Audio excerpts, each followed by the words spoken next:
What's going on, guys? This is Braden from Advancement Hockey Advising here, and today we have yet another really special interview here. Today we have Mike Johnson on board, and for those of you who don't know Mike Johnson, he's coached at the NHL level for so many years. He has so much experience at that level. You guys will probably recognize him once you see him too, because you've probably seen him on TV. And now he's currently the GM and head coach of the Portland Winterhawks in the WHL, and he's doing quite well over there. So for those of you who are watching right now, for you hockey players out there, what Mike is going to share with us in a couple moments here is really key advice, and I really urge you guys to listen, because he's a coach that's been around the block. He's a coach that knows a ton about hockey, about leadership, about how to deal with adversity and all these kinds of things. He's a coach that's really been through, that has a lot of experience, and you guys can get a lot of value out of what he says. So I really urge you guys to listen here. So before we dive into the video, to the interview here, just a quick reminder to absolutely destroy that like button for the YouTube algorithm to help us out here a little bit, so we can have this video be shared to more people. And also, if you haven't already, consider hitting that subscribe button and notification bell so you never miss another video moving forward. All right, guys, without further ado, let's dive right into the interview. All right, Mike, so glad to have you on board here. How are you today? Good, Braden. How are you? I'm good, thanks. I'm good. So why don't we just kick off the interview here and tell our viewers maybe a little bit about yourself, for those of them who don't know you, haven't seen you on TV before, and a bit about your hockey background and your coaching background as well. Well, I'm from Nova Scotia, from Dartmouth, and just before Crosby and McKinnon made Cole Harbour, Dartmouth famous, that's where I grew up and played hockey. And then I went to university. I went to Acadia University because I wanted to continue my hockey after midget level, and I went and played my first university game at 17 years of age at Acadia, and then finished my first degree there, and then had the good fortune of being called by future NHL coach Andy Murray, who was coaching at Brandon University, asked me if I wanted to finish my degree out west and see what it was like out west. So I'd never traveled out west before, so I went out there, finished my education degree, and then 2 years later I jumped into coaching, sort of by accident, but I was going to be a teacher. There were no teaching jobs at the time, so I had to look elsewhere and see what else was available. Well, I guess coaching kind of has that teaching element to it, right? So it's kind of funny how it happens. So talk a bit more about that. Happened by accident, and then you started coaching and you just kind of fell in love with it? Well, what happened was it's a really unique story. My final year at Brandon University, our team went to Europe. So we were playing in Austria, Switzerland, Germany. So we toured around. So at the end of the season, a buddy of mine had finished at another university, and we were talking about what we wanted to do. And I said, well, I had a great experience when we were in Europe with our team. So why don't we look at continuing our playing careers and go to Europe to play? So I phoned Hockey Canada, and I asked them for some addresses of pro teams in Austria and Switzerland. So the lady came back on the phone and she said, well, here are some addresses in Australia. And I said, no, I don't want Australia. I said, I want Austria. She said, well, do you want to take them anyway? They have a new pro league starting up in Australia. It's reverse of ours. So I took them. We wrote the Australian teams, the Austrian teams, the Swiss teams. And because Australian hockey was starting up in the summer, our summer, which was their winter, we got a call from a guy who was building a rink, starting a pro team there. And I went down for 2 years and was a player coach at a pro level, and also coached all the youth teams. So that was how I started coaching. And then when I came back to Canada from Australia, because I didn't really want to stay there, I didn't think there was a great future in the game of hockey there, but it was a phenomenal experience. I came back, and Dave King and Andy Murray told me that there was a coaching job available in Alberta at a small college, Camrose Lutheran College. And if I wanted to apply, they would back me. The only thing is I would have to start to take some coaching courses, because they wanted somebody to live in residence. So I could do that. They wanted somebody to teach. I could do that. But I had no coaching experience at all other than Australia. Oh. So I had to really get up to speed on the coaching side. I was hired for the job, 23 years old. I was coaching college kids. They were about 2 years younger than me. Wow, that's crazy, actually, to coach kids that are just a couple of years younger than you. I couldn't imagine. And how did you make your breakthrough to the NHL afterwards? How did that all kind of come about? Well, really, it seemed like every coaching job that I had a goal of a future job. So when I took the job at a small college, I really wanted to coach at a university in Canada full time. I thought that would be the ideal job. And so at that time, I went back because you had to take my master's degree. So I finished my master's degree in coaching science at the University of Calgary, part-time and then full-time after 5 years of coaching at Camrose. And then I was lucky enough to get the University of Brunswick job. Then when I got that job, I had already had a taste of coaching under 17 hockey in the Hockey Canada realm. So I wanted to continue that. So I applied for 5 years in a row for the World Junior job. And in my 5th year at the University of New Brunswick coaching, I did get the World Junior job. And the guy who I was coaching with is Don Hay. So Don Hay was the head coach. I was the assistant coach. And we had the opportunity of coaching in the World Junior tournament. So I had 2 of those opportunities. And then Hockey Canada reached out. They had a full-time program and asked myself if I wanted to join Tom Rennie and coach with the national team full-time. So that's what I did.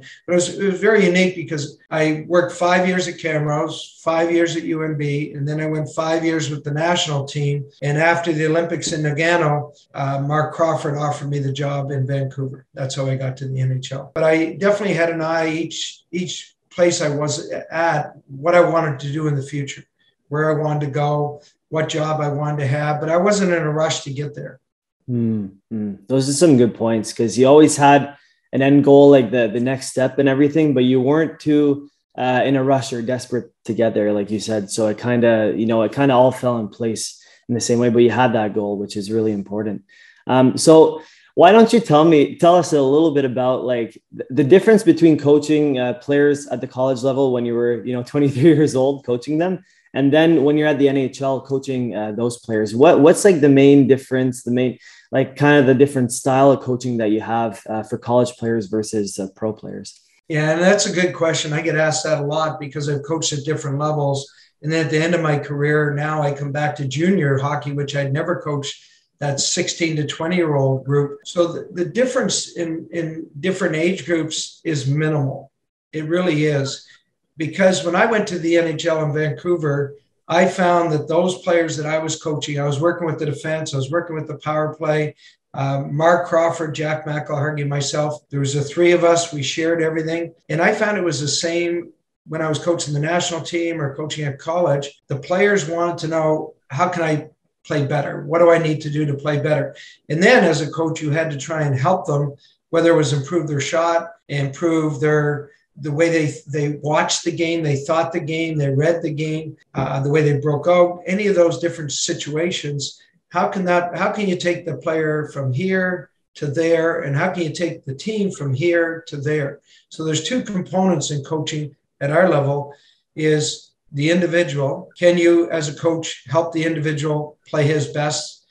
Can you, as a coach, develop the team with a common goal, common entity, common culture, so that they can be at their best?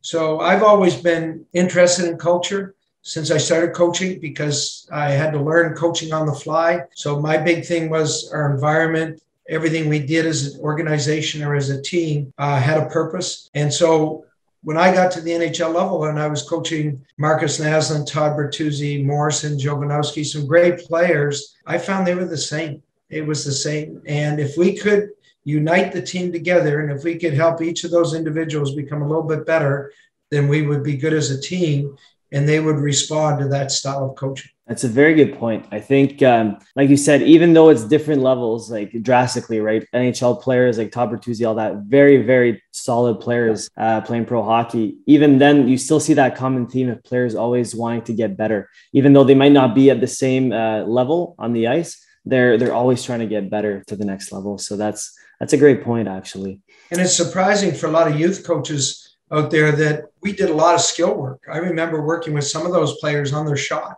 Mm-hmm. Simple little things like their shot, their one-timer, their technique wasn't right. So we would break it down. We'd talk about it. We'd look at it. We'd go out early in practice and work on it.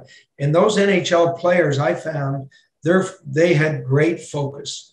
They knew what they needed to do, and they wanted to work at their game to become better. Obviously, it was a career for them.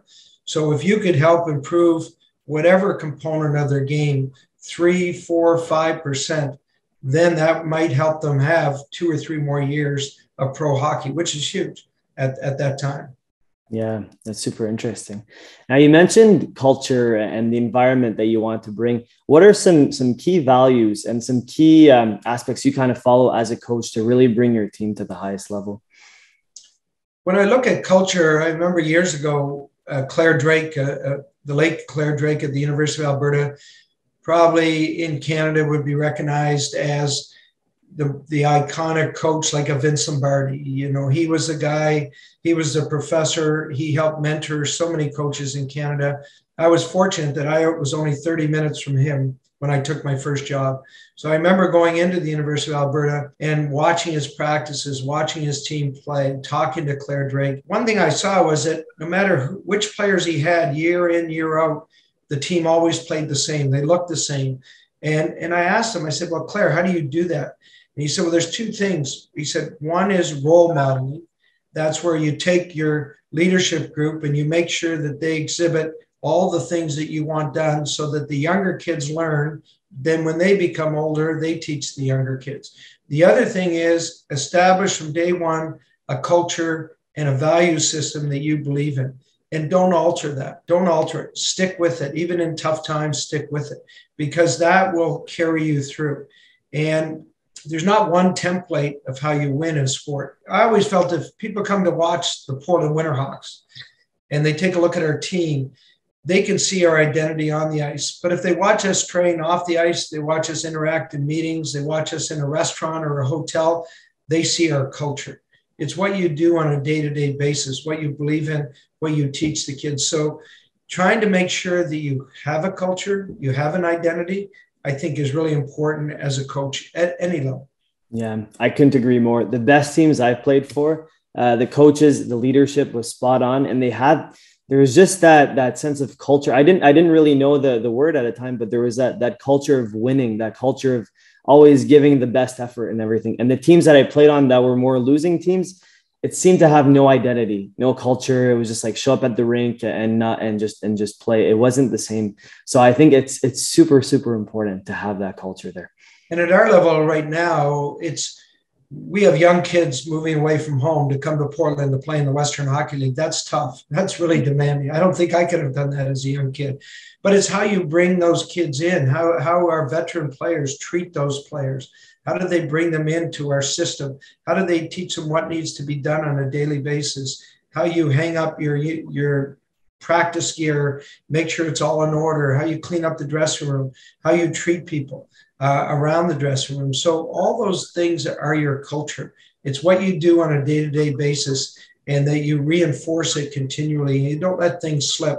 And I found, going back to Claire Drake, if your leadership group has ownership for that and really takes responsibility because they've been brought in the right way to your system, then it makes it so much easier as a coach. They take care of things. When you leave the dressing room, you close the door, you walk out, they take care of things for you, then you know you've got a solid culture.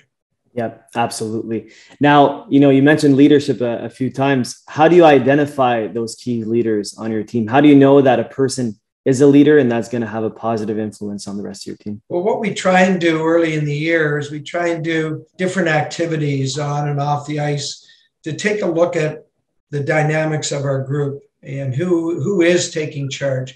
Who's the leader that's a verbal leader in the right way, and who's a leader that's a leader by example. So you look for both of those things when you're looking for a leadership group. Some guys don't talk a lot, but they do everything well. They work extremely hard. They take care of themselves. They just are an example you want somebody to look up to. And other people at the right moment say the right things. And so you're looking for that. We ask for feedback from our team every year on who they view as your leadership group. And then we as coaches pick those players. It has to be driven, I think, it has to be selected by the coaches in the end, because I always say the leaders take from the team to the leadership group to the coaches, and from the coaches to the leadership group back to the team. So they have to be the group in the middle that's not afraid to talk to the coaches, have a good rapport with the coaches, and then bring the messages back to the team and make sure those are delivered to the group. No, absolutely. I couldn't agree more with that. There's awesome points. So that kind of leads me to my next question here of, as a coach, like you have to have a solid leadership standpoint. You have to be a solid leader for your team to perform well. It's super important. But, it's kind of easy to blur lines sometimes and become too much of a friend to players sometimes. So how do you maintain those professional boundaries to say that you're the leader, maintain a good rapport with your team, but not become too friendly with a team in a way? I think the important thing for a player is they always have somebody to talk to in the dressing room. And certainly, as you're alluding to, the players on a daily basis wouldn't come in my office and just have a casual conversation. We do at times for sure, and we do in the dressing room. But what I try and do is I try and make sure that on my coaching staff that there's balance. So there's balance to my personality. So usually you have two assistants, which I do now, with Don and with Brian Pellerin. So those two guys have to have a little bit different personality, a little bit different approach than I do. So I always am the person that has to draw the line in the end, draw the line in the sand. This is where things are at. Don and Brian are people that the players can go to in the room and talk to just on a very casual basis, or for a clearer understanding of what's happening, things that they don't really like or that are bothering them. They have a voice. They can also come to me. Still, I have to walk that fine line. I want them to come to me at times, but at other times I still have to draw the line. And they have an opportunity to meet with Don, meet with Brian, talk to those guys on a daily basis, and really develop a rapport with them. So they always have a note within the dressing room. But with today's athlete, we try and monitor our players daily. You know, how is this person feeling? How are they looking? They didn't have a great day. Is there something bothering? Is there something at school, off the ice, family?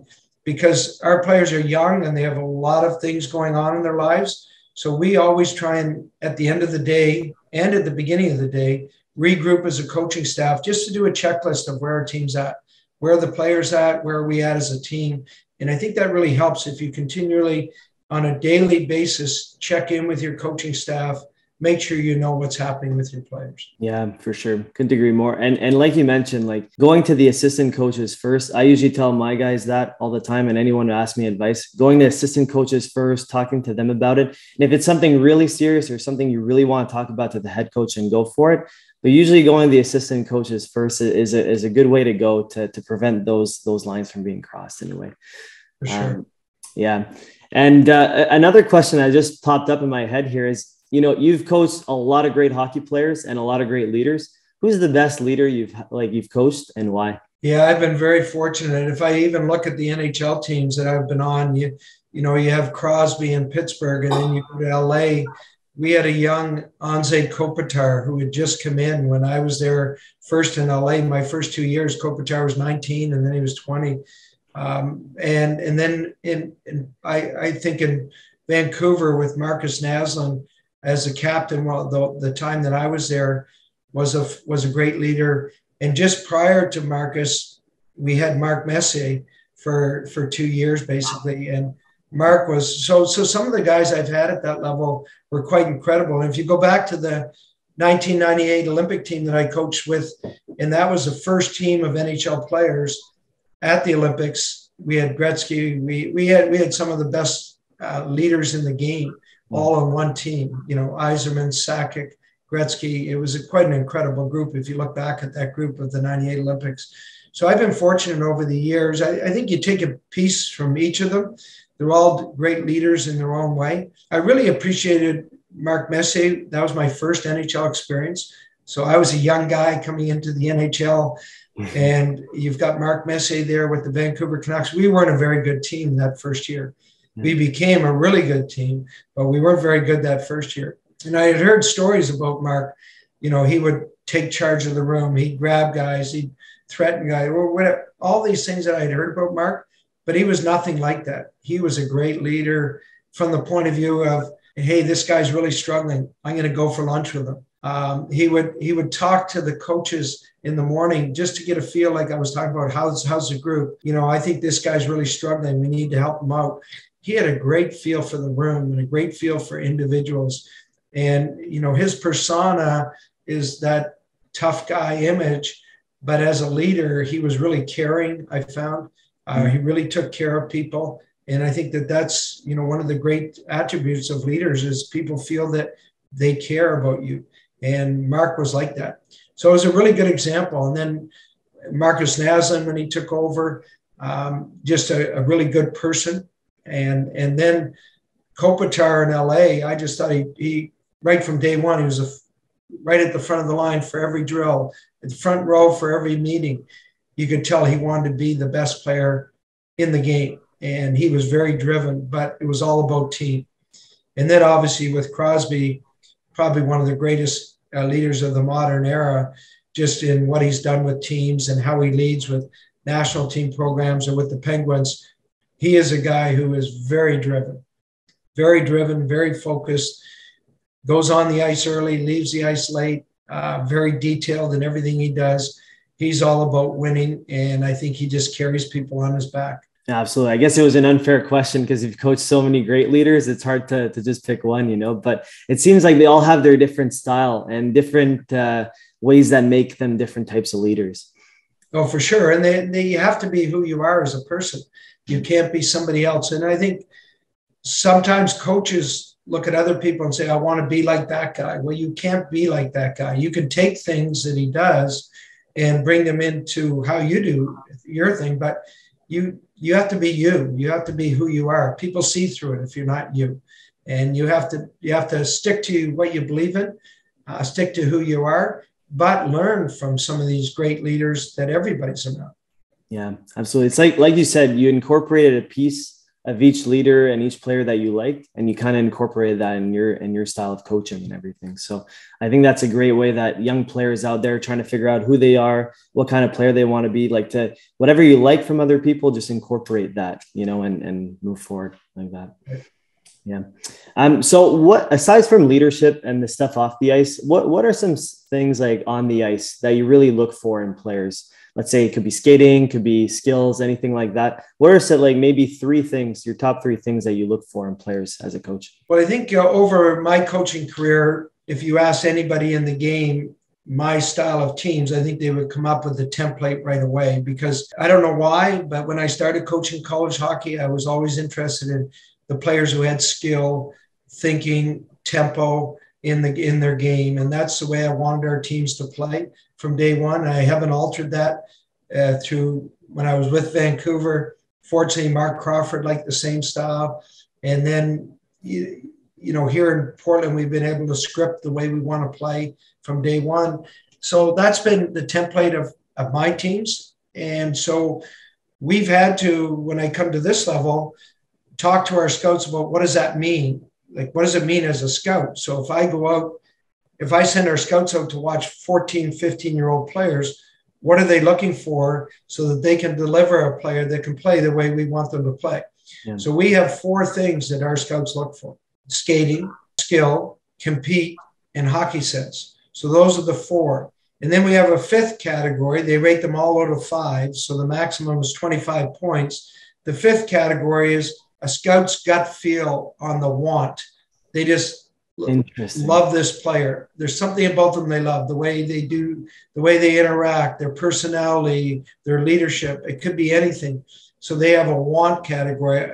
That means they would want that player to come to us in Portland. They really want them. So over the years, though, we've identified them as far as skating. What is skating? We give them a description. We also give them video clips. This is what we're talking about in skating, because skating has a lot of different aspects to it. So what does it mean when I'm looking for a person who's a 5 out of 5 skater? The best example would be right now is our young guy in the NHL in Carolina, Seth Jarvis. So Seth Jarvis was a 5 out of 5 skater in Portland. Yeah. So then we take that example. What does it mean for a 5 out of 5 skill? What does it mean for compete? What does it mean for hockey sense? Hockey sense was the toughest to describe, but I had a feel every time I went to a rink and watched young kids play, I could see hockey sense. Yeah. And so what I described hockey sense to our scouts as, when the game gets calm, when a player has the puck and a game calms down, he looks like he's got lots of time. The other players look rushed. Every time they have the puck, everything they do looks rushed, looks panicked. But this player, when they get the puck and they have the puck, everything slows down. They look around, they see the ice, you see them check their shoulder. And so we gave our scouts a visual and a description of what hockey sense is, how you can pick out hockey sense in a game. And today, that's what separates the scouting reports from me. So I'll look at the scouting report, all 5 areas, and in the end, if it's close, I go to hockey sense. The second separator would be compete. Loose puck battle, compete. I don't care, big, small, we hardly ever talk about size. We talk about compete. You know, compete's inside you. It's not a physical size thing. It's inside you, how hard you're willing to compete in different areas of the game. And you can look at Brendan Gallagher in Montreal.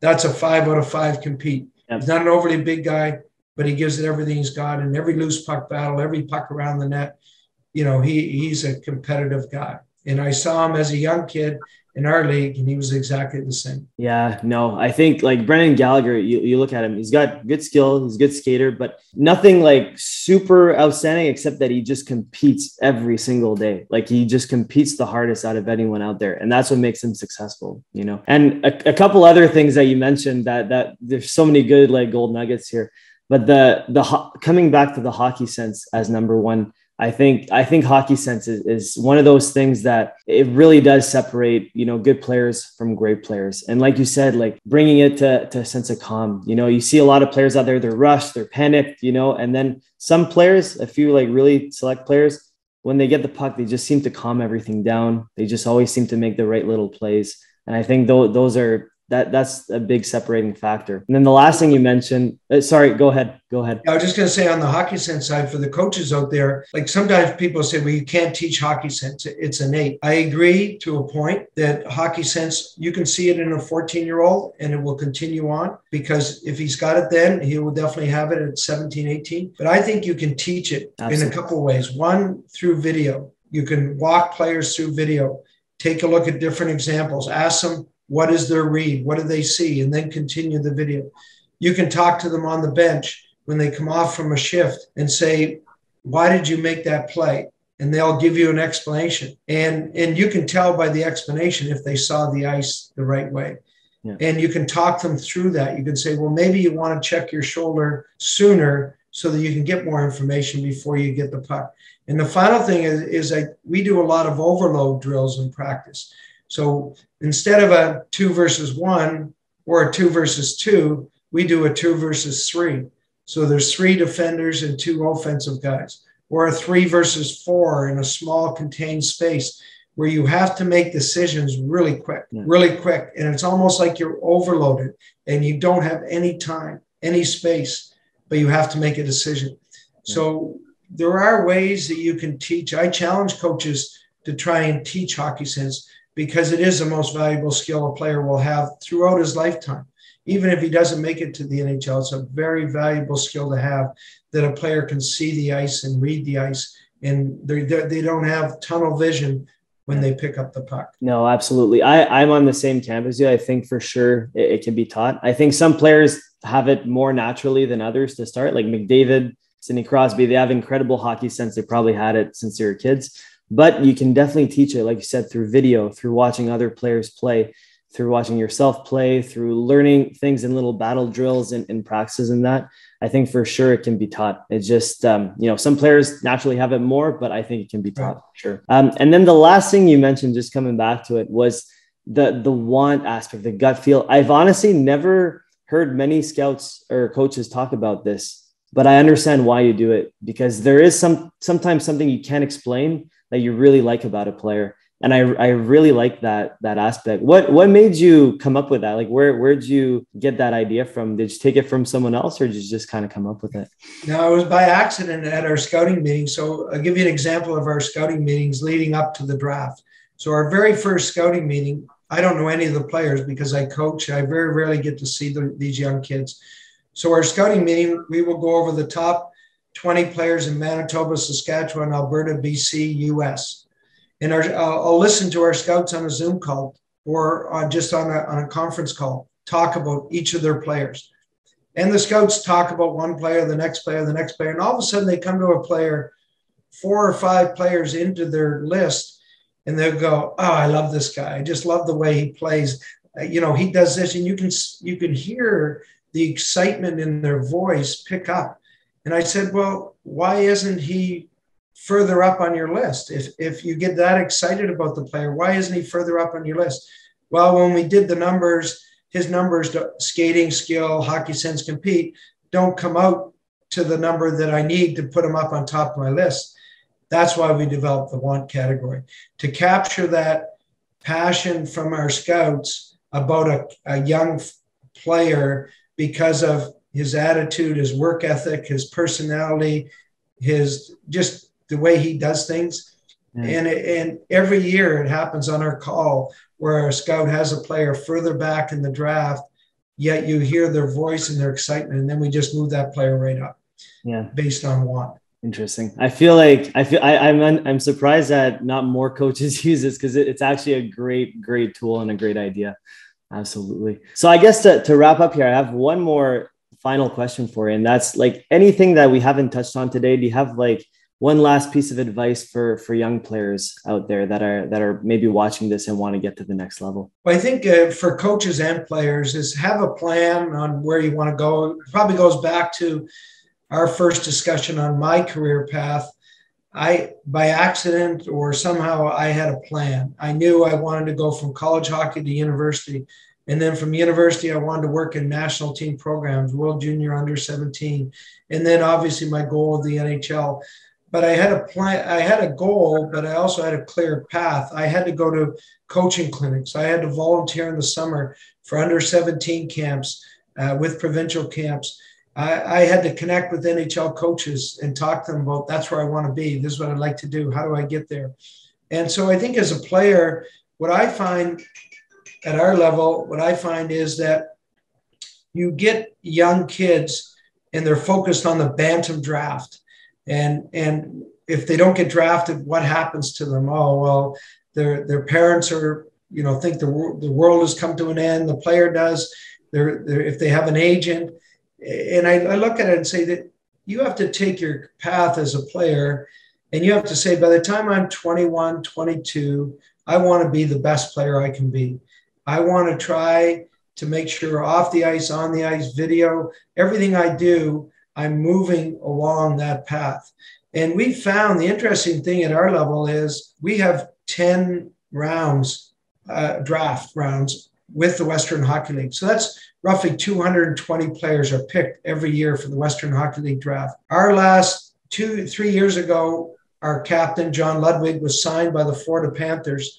He lived in Kamloops and was never drafted. One of our best defensemen right now, Luca Cagnoni, he'll be up for not this year's draft, but next year's draft. He was never drafted, and he lives in Vancouver. It's not like they live in remote places where nobody could have seen them. People watch them, but they didn't get drafted. But they became and are going to become NHL players because for some reason they didn't get wound up in, well, nothing great has happened for me today. So you get discouraged. You've got to be able to handle that, and you've got to stay focused on where you want to go. And the bottom line is, if you love the game, keep that love for the game, because that will carry you through all the adversity you're going to go through, because you're going to go through ups and downs all the time. Tyler Johnson, I remember when I first came into the league, he's had a great NHL career. He was playing in Spokane, and people asked me at that time, they asked me, you've had NHL experience.